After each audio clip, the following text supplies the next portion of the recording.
Hello दोस्तों, जैसा कि पिछले एपिसोड में हमने देखा कि नियली जेड सील फैमिली के पैट्रियार्क लो शियाओ से सुनता है कि ये हैन ने वुगुई फैमिली को ज्वाइन कर लिया है और वुगुई फैमिली किसी बड़े एक्सपेंडिचर की तैयारी कर रही है। ये सुनकर उसे डर लगने लगता है कि कहीं ये हैन ने वुगुई फैमिली को ग्लोरी सिटी के बारे में ना बता दिया हो और वो ग्लोरी सिटी पर अटैक करने की तैयारी ना कर रहे हो। ये सोचकर नियली वहाँ से वापस ग्लोरी सिटी जाने की सोचता है और लव शियाओ को अपने जाने के बारे में बताता है, जिस पर लव शियाओ उसके साथ लेजेंड रैंक के 3 वॉरियर भेजता है ताकि वो रास्ते में नियली की रक्षा कर सके और उसकी मदद कर सके। अब जब नियली बाकी लोग वहाँ से निकलते हैं तो रास्ते में उन्हें एक बहुत बड़ी आर्मी दिखाई देती है और उसका पता लगाने पर नियली को पता चलता है कि आर्मी वुगुई फैमिली की है और ये सब ग्लोरी सिटी पर ही अटैक करने जा रहे हैं। ये सुनकर नियली को बहुत तेज गुस्सा आ जाता है और वो यहान को जान से मारने की कसम खाता है। फिर उसके बाद वो थोड़ा शांत होता है और अपने साथियों से जल्दी ग्लोरी सिटी की तरफ चलने के लिए कहता है, जिसे सुनकर वो तीनों चौंक जाते हैं क्योंकि किसी को भी नहीं पता था कि नियली कहाँ से आया है और अब उन्हें पता चल रहा था कि नीदर वर्ल्ड से बाहर भी एक ह्यूमन सिटी है और नियली वहाँ से आया है। जिसके बाद वो लोग वहाँ से जल्दी निकलकर ग्लोरी सिटी की तरफ जाने लगते हैं। अब जाते जाते लव मिंग नियली से पूछता है कि क्या तुम सच में ग्लोरी सिटी से हो और क्या अब भी नीदर वर्ल्ड के बाहर कोई ह्यूमन सिटी जिंदा है। जिस पर नियली उसे बताता है कि वो ग्लोरी सिटी से है और उनकी सिटी अभी तक इसलिए जिंदा है क्योंकि उन्होंने 20 की वेव से बचने के लिए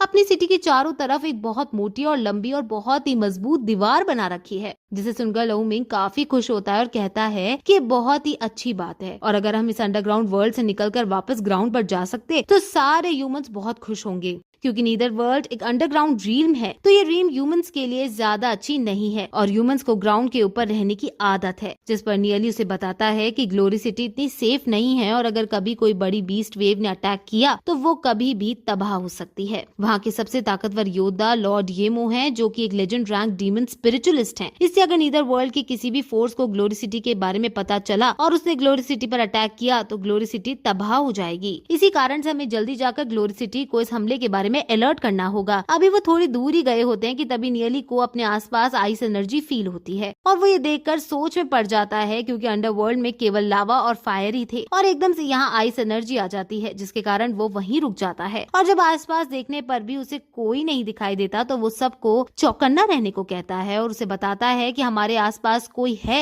जिसे सुनकर वो तीनों बॉडीगार्ड कंफ्यूज हो जाते हैं और सोचने लगते हैं कि लेजेंड रैंक पर होने के बावजूद भी हम किसी को फील नहीं कर पा रहे थे, लेकिन नियली गोल्ड रैंक पर होने के बावजूद भी अपने आसपास का ऑरा फील कर सकता है। तभी उसके पीछे एक आइस एनर्जी का टाइफून बनने लगता है और उसमें से एक आदमी बाहर आता है। अब उस आदमी को देखकर ही लग रहा होता है कि वो आदमी बहुत ज्यादा ताकतवर है। उसे देखकर वो तीनों बॉडीगार्ड चौकन्ने हो जाते हैं और वो आदमी जहाँ जहाँ चल रहा होता है उसकी पावर से वहाँ लावा और फायर भी आइस में कन्वर्ट हो जाती है। वो आदमी धीरे धीरे नियली और उसके ग्रुप के आसपास आता है और उसके पास आकर अपना ऑरा रिलीज करता है जिसे वो तीनों बॉडीगार्ड सह नहीं पाते और पीछे हटने लगते हैं। अब वो आदमी उन सबको घूर कर देख ही रहा होता है कि तभी मेन बॉडीगार्ड लो मिंग उससे पूछता है कि तुम कौन हो और हमारा पीछा क्यों कर रहे हो। लेकिन किसी और के कुछ बोलने से पहले नियली भागता हुआ आगे आता है और खुश होकर चिल्लाता है कि ये ग्रैंडपा येमो है और फिर नियली उनसे पूछता है कि ग्रैंडपा येमो आप यहाँ कैसे आए। तब येमो उसे पूछता है कि तुम कौन हो और मुझे ग्रैंडपा क्यों कह रहे हो और तुम मुझे कैसे जानते हो। जिस पर नियली उसे अपने बारे में बताता है कि उसका नाम नियली है और उसकी येमो की ग्रैंड डॉटर येजुन से शादी होने वाली है। जिस पर येमो गुस्सा हो जाता है और गुस्से से नियली की तरफ देखने लगता है और जब येमो नियली को गुस्से से देख रहा होता है तो नियली को उसकी शक्ल येजोंग जैसी दिखती है और उसे याद आता है कि जब उसने येजोंग को फादर इन लॉ बोला था तो येजोंग ने उसकी काफी पिटाई की थी। ये सोचकर नियली डर जाता है कि कहीं येमो भी तो उसकी पिटाई नहीं करेंगे क्योंकि वो खुशी में और जोर जोश में येमो को ग्रैंडपा इन लॉ बोल गया है और येमो अपनी पोती येज्यून से बहुत प्यार करते हैं तो वो जरूर नियली पर गुस्सा होंगे। इससे नियली बात संभालता हुआ कहता है कि अभी ये ज्यादा जरूरी नहीं है और हम ये बात ग्लोरी सिटी पहुंचकर भी कर सकते हैं। फिर वो अपने बॉडीगार्ड से भी आराम करने को कहता है और उन्हें बताता है कि हमारे साथ हैं और इनसे डरने की जरूरत नहीं है। उसके बाद नियली सोचने लगता है कि उसने नहीं सोचा था कि लॉर्ड येमो यहाँ नीदर वर्ल्ड में होंगे। वो काफी सालों से ग्लोरी सिटी से बाहर है और अब उनकी कल्टीवेशन भी लेजेंड रैंक के ऊपर बढ़ चुकी है और अब वो डेमीगॉड रैंक के बहुत पास हैं। तब नियली को उनकी बॉडी से 2 अलग अलग तरह के ऑरा फील होता है जिसे वो भी पहचान नहीं पाता। फिर वो समझ जाता है कि डार्क गिल्ड ने अभी तक ग्लोरी सिटी पर पूरी तरह से अटैक क्यों नहीं किया और क्यों डार्क गिल्ड छोटे छोटे हमलों से ग्लोरी सिटी को कमजोर बना रहा था, क्योंकि अब लॉर्ड येमो डेमीगॉड रैंक के करीब हैं और डार्क गिल्ड का मास्टर भी अभी डेमीगॉड रैंक का नहीं है, तो उन दोनों की कल्टीवेशन सेम है। और अगर डार्क गिल्ड ग्लोरी सिटी पर हमला करता है तो जरूरी नहीं है कि वो जीत जाए, और अगर डार्क गिल्ड जीत भी गया तो वो इतने कमजोर हो जाएंगे कि नीदर वर्ल्ड की कोई भी फैमिली उन्हें तबाह कर सकती है और फिर उस फैमिली को भी ग्लोरी सिटी के बारे में पता चल जाएगा। इसलिए येमो की कल्टीवेशन जानकर नियली को थोड़ा अच्छा लगता है, और तब लॉर्ड येमो भी नियली की तरफ देखकर सोचने लगता है कि अभी इन सब लोगों की असली आइडेंटिटी क्लियर नहीं है, बट इतने श्योर है कि ये लड़का ग्लोरी सिटी से ही है, वरना इसे पता नहीं होता कि मेरी एक ग्रैंड डॉटर है और वो शादी के लायक है। लेकिन उन्हें नियली को देखकर डाउट भी हो रहा था कि वो इतनी कम एज में गोल्ड रैंक पर कैसे पहुंच गया,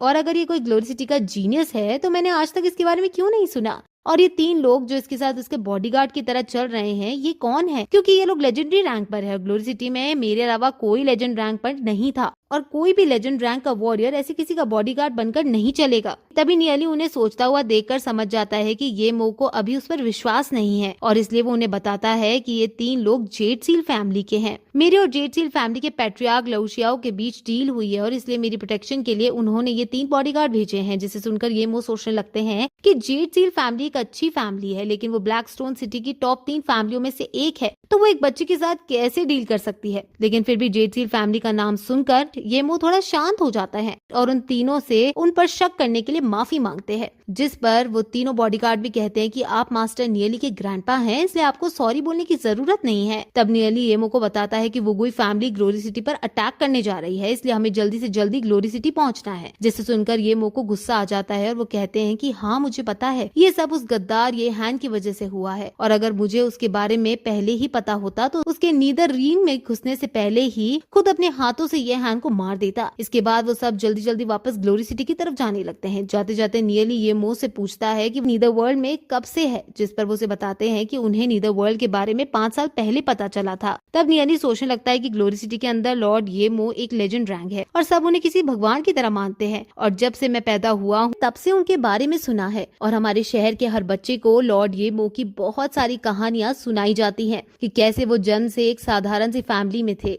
और उसके बाद उन्होंने अपने टैलेंट और अपनी मेहनत से कल्टीवेशन स्टार्ट की और मेहनत करके ग्लोरी सिटी में सबसे ऊपर तक पहुंचे और सबसे ताकतवर बने। फिर वो कई सालों बाद ग्लोरी सिटी के अकेले लेजेंड रैंक डीमन स्पिरिचुअलिस्ट बने, और फिर उसके बाद उन्होंने सिटी लॉर्ड की बेटी से शादी की थी, और तब से वो ग्लोरी सिटी के सबसे चमकते हुए सितारे हैं, और तभी से वो अकेले ही ग्लोरी सिटी की रक्षा कर रहे हैं। अब लॉर्ड येमो नियली की आइडेंटिटी कंफर्म करने के लिए उससे पूछते हैं कि वो ग्लोरी सिटी की किस फैमिली से बिलोंग करता है, जिस पर नियली उन्हें बताता है कि वो ग्लोरी सिटी की एक छोटी सी फैमिली हेवनली मार्क्स फैमिली से आता है, जिसे सुनकर लॉर्ड येमो चौंक जाते हैं, क्योंकि उन्हें हेवनली मार्क्स फैमिली के बारे में पता होता है कि वो ग्लोरी सिटी के एक छोटे से गांव की एक छोटी सी फैमिली है, लेकिन फिर भी उस फैमिली से नियली जैसा जीनियस निकला है और इतने कम टाइम में गोल्ड रैंक पर पहुंच गया। और इसी के साथ ये एपिसोड यहीं खत्म हो जाता है।